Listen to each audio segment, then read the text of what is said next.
Hello and welcome to the garage on Ride By. We are here for the BYD Sealion 5 DMI Media Drive. I'm in the car with our friends Drew and Aldous, and of course, our cameraman is Prince. Right now, we're on our way to Subic. We are on Skyway, and all right. So a lot of people have been asking how is the Sealion 5 compared to the Sealion 6. So Sealion 6 has been around for about a year now, more than a year, and you've seen a lot of them around the road. It was, I believe, the first of its kind na plug-in hybrid EV, and then it followed the Seal, the sedan, the Shark 6, and then this one, the Sealion 5, which I believe is the most affordable plug-in. No, it's the most affordable plug-in hybrid EV crossover in their lineup. So what's the main difference between the Sealion 5 and the 6? Basically, it's like regular Coke and Coke Zero. So of course you get a plug-in hybrid drivetrain, pero you skip out on a lot of the extra tech of the Sealion 6. So wala ka ng sunroof, wala ka ng mga driving aids. You still get cruise control, wala ka ng adjustable driver's seat or heat ventilation, but you still get the nice rotating touchscreen. You still get BYD voice assist, and this nice control panel here in the center for your accessories. Of course, the main highlight of the car is the plug-in hybrid EV drivetrain. Now, to give you an idea of how it works, the BYD system, the PHEV system wants to basically perform like an EV most of the time as long as there's sufficient charge in the battery. And then only when the energy state drops around 25%, then that's when the gasoline engine will kick in. So in that sense, it's a very smooth and very fuel efficient drivetrain. It's not like something like in how BMW does it, where the electric system is more like an add-on to the internal combustion, which is the main star of the show. With BYD, it's the opposite. The electric battery, the electric motor, it's which really drives the car, and then the gasoline engine is basically like a range extender, and it does add some extra power at full throttle. So right now we're at EV mode, so it's a very quiet experience. It's almost like driving a full battery electric vehicle. The car has a 12.9 kilowatt hour battery, blade battery, and a 52-liter gas tank for the 1.5-liter internal combustion engine. Our consumption so far has been, according to the computer, 14.3 kilowatt hours per 100 kilometers and 0 liters of gasoline consumed. So, ang estimated range niya is a little over 930 kilometers. So that's not bad. Although we're here, of course, we're on the highway. Now we're at NLEX. We're about to enter the tollway.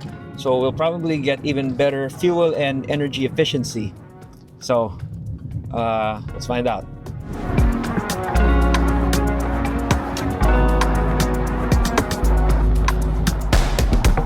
Alright, so now we're about almost at the halfway point of the NLEX. And the car is now in hybrid mode because we already hit 25% energy state. But even so, the system is so efficient that it's already gained 3% back. So now we're back at 28%. We were at 25% about 5 minutes ago. But because of energy regeneration and because the gasoline engine was recharging the battery, now we're back to 28. In a while, probably hit about 30-35%, as long as I don't press too much of the gas or deplete the battery. So while we're on the topic of in hybrid mode, this is also where I can give some feedback on the smoothness of the internal combustion engine. Because it's a small engine, it's only 1.5. You don't really feel it.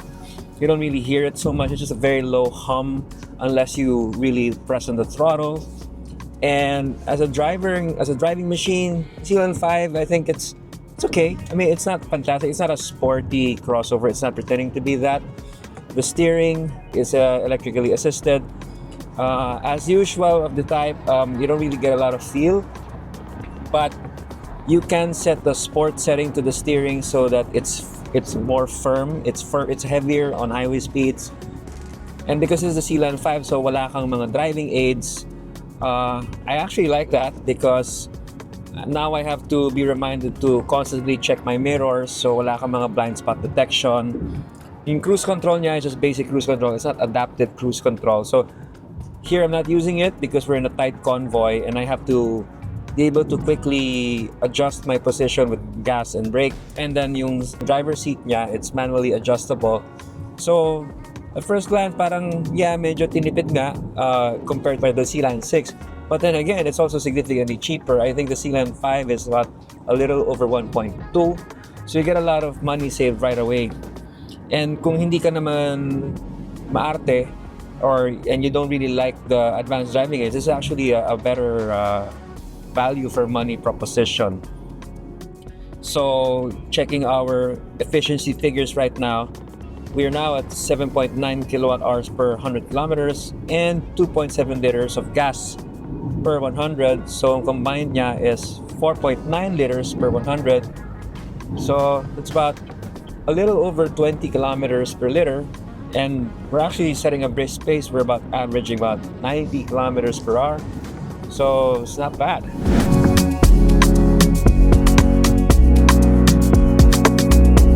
All right, we made it to Subic. We've got around 160, 170 kilometers on the odometer already in about 4 or 5 hours. So I think that gives us a pretty fair approximation of how the Sealion 5 fares in both city and highway usage. So first, some of the things that are immediately obvious and immediately likable, especially if you're new to the world of electrified vehicles. Number one is the drivetrain. This plug-in hybrid drivetrain is the number one reason why you should consider one, because it's considered the best of both worlds. You've got a gas engine to get you going when you run out of charge. At the same time, you've got sufficient charge. You've got a big enough battery so that for day-to-day use in the city, you could theoretically use it and just recharge it at home or the charging station without using a single liter of gasoline. So that's going to save you a lot of money in the long run. As well as that, of course, because you're not using as much gas, you get basically zero emissions since you're not burning gas.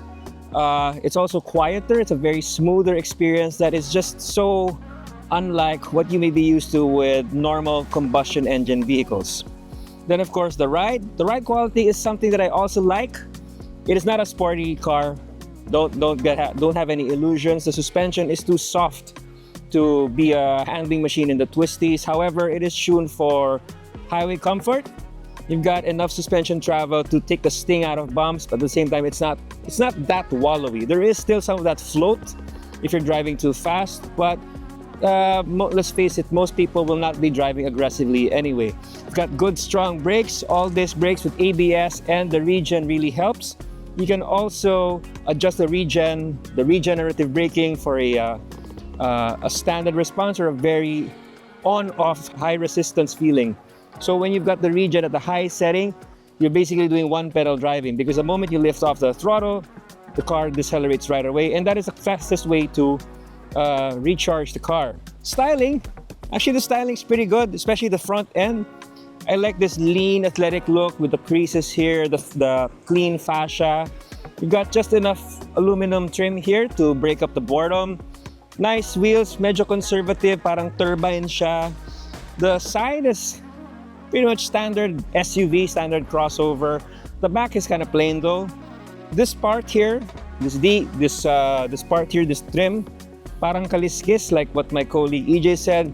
It kind of grows on you. I thought at first it kind of looked a little fishy, of course, but that was the idea. But after a while, it's good. The tires, so they're street tires. They're basically economy tires. They're meant to be, they're affordable. They don't really grip that well. Pero to their credit, tahimik siya at speed. So let's go to the interior. All right, so the interior of the Sealion 5. It's because this is part of the Ocean series of cars. It's supposed to provide a very flowing feel inside. Now, if you look at the pattern of the dashboard, it's like waves of the ocean. Parang nasa beach and then the water is flowing towards you. So the dashboard is flowing towards you. There are several layers here, and then yung plastic dito, may pattern siya, may vertical stripes, and then this plano black here is well, of course, magnet siya for dust. And then sa taas is more of a rhino plastic. I call it rhino skin kasi para siyang balat ng animal. Then the dashboard, the touchscreen. Okay, you've got this rotating touchscreen. I don't think it's as big as the one in the Sealion 6, but same siya with the Sealion 5, but it's kind of big enough, and it helps. The rotating feature really helps for me when you want to use the cameras. So where do we find the cameras? Oh yeah, I forgot. You don't have 360-degree cameras with this car. You only get a reverse camera. In the Sealion 6 kasi most people appreciate the rotating feature kasi it helps them see more of the angles better. With this one, it's more of a novelty na lang. So the only way for me, if you want to see the rear view, that basically just shift it in reverse and then you see that. Pero even so, you still get yung park distance sensors and then may guidelines siya, so you can see where the wheels are pointed. So still useful. It would be nice to have 360-degree cameras. Yun lang. The shifter is a heart-shaped shifter, so it's nice to hold. It's not remotely sporty in any way, but this center panel is nicely laid out. So you got this dial here for your volume, parking sensors, turn off your traction control, auto hold. You can switch between EV and HEV. May drive modes ka dito, grass, grit, snow. May toggle ka pa, and then may front windshield defroster and an on-off for the aircon. Steering wheel, it's nice and thick, flat bottom. However, this what do you call this? Gray? Is it mocha? Parang latte color for the bottom half. I don't really think this will age well after a while. Baka lumabas din yung parang mga libag-libag already. And the same for the upholstery. The seats in general are shaped nicely. They're very ergonomic. They're very comfortable. They're not really that supportive, although they look nice. Pero again, this color here for this synthetic material, after a few years, I'm not sure if they will look as nice pagka nag-fade na yung color or medyo umiitim na. And then other things, like with this car kasi, this is the Sealion 5, so this is the budget sibling of the Sealion 6. You don't get the sunroof, which is fine with me. Then this gives you more headroom, more usable headroom, and it simplifies the car. It's nice to have driving aids, advanced driving aids. But then again, it also simplifies. There's less sensors to replace over time. There's it reminds you to keep to your core driving skills, to periodically check your blind spots, check your mirrors. Kasi pag masyado ka nang depend sa mga driving aids mo, your driving skill might actually go down because umaasa ka na masyado sa kotse. Now let's go to the back. Back seat, actually maluwag siya, very comfortable. I've got a lot of leg room here. I've already adjusted the seat to its maximum recline, and I was able to take an hour nap kanina when it was somebody else's turn to drive. Upright, you can make it go almost vertical, and then just mind the angle of the armrest. So a lot of people, I think when they get one of these, talaga really recline because it's the most comfortable position. Even the middle is usable, although of course pagka naka-fold to, tigas yan. But it's the same for all cars naman eh. And then I like that they have vents here. And then there's a USB-A and USB-C port, so no complaints there. Now let's go check out the cargo bay. As for the back, cargo space is a reasonable 470 liters, expanding to 1,430 liters if you fold both seat backs down. Better yet, they create a flat load floor so that you can have your own little personal space, as our man EG demonstrated in our earlier Sealion 5 preview video. 387. Alright, so how do we rate the BYD Sealion 5? So, pretty good plug-in hybrid drivetrain. It's not gonna turn this into a sports SUV, but even so, it's efficient, it's got a lot of power when you need it, and you've got vehicle-to-load capability. So, for performance, you give it an 8 out of 10. For styling, I like the lean and athletic look. It's understated, hindi siya nakakasawa tingnan. Of course, it medyo generic din siya tingnan sa labas. Then sa loob naman, most of the design treatment works, except there are some ergonomic compromises with regards to the infotainment screen. The fonts could be bigger, the icons could be easier to understand at a glance. So for styling, I have to give it 8 out of 10. For handling, so you've got front struts up front, multi-link system at the back, 17-inch tires. Like I said, it is not a spectacular handling machine. It's more designed for touring and for comfort. But, you know, when you push it, it's predictable. At the very least, it's predictable. It's not going to make any funny moves with you. It's not going to swap ends with you unless you turn off the traction control and do something really stupid. So for handling, I have to give it an 8 out of 10. Now for utility. People buy a crossover because it adds versatility over a normal sedan, di ba? Kaya nga binibili yan kasi mas maluwag. And maluwag yung likod ng SL5, lalo na pag tiniklop mo na yung mga upuan. Pero kahit na hindi mo tiniklop, okay pa rin. Like I showed you, you can fit a couple of small soft bags in there na walang problema. And let's not forget, it has vehicle-to-load capability. It's one of the few cars in the market that has this feature. And this is the only one that is priced at about 1.2 million or something like that. So, fantastic deal. So for utility, 9 out of 10. Value for money. Okay, like I said, they've kind of made this like a Coke Zero version of the Sealion 6 in terms of wala siyang ADAS, wala siyang adaptive cruise control, but you still get leatherette upholstery, you still get all these brakes with ABS, you still get that nice touchscreen, you don't get a sunroof, but overall it's a very competent machine. And how much does it cost? Mga 1.2, 1.25, mga ganun lang. This fantastic value for money. So for that, 10 out of 10. Finally, for the overall, BYD is really killing it in terms of providing products that the market wants at a price that many more people can afford, and they've done really well in terms of educating people on the benefits of electrified drivetrains. As well as that, it's a fun enough car to drive. It's not blowing me away, but overall, I see why many people would want something like this kasi it's just a very competent vehicle na masarap gamitin, masarap sakyan. Overall, you don't really think about it too much. So for overall, 9 out of 10. Thanks for watching. Don't forget to like and subscribe. Let us know what you think in the comments.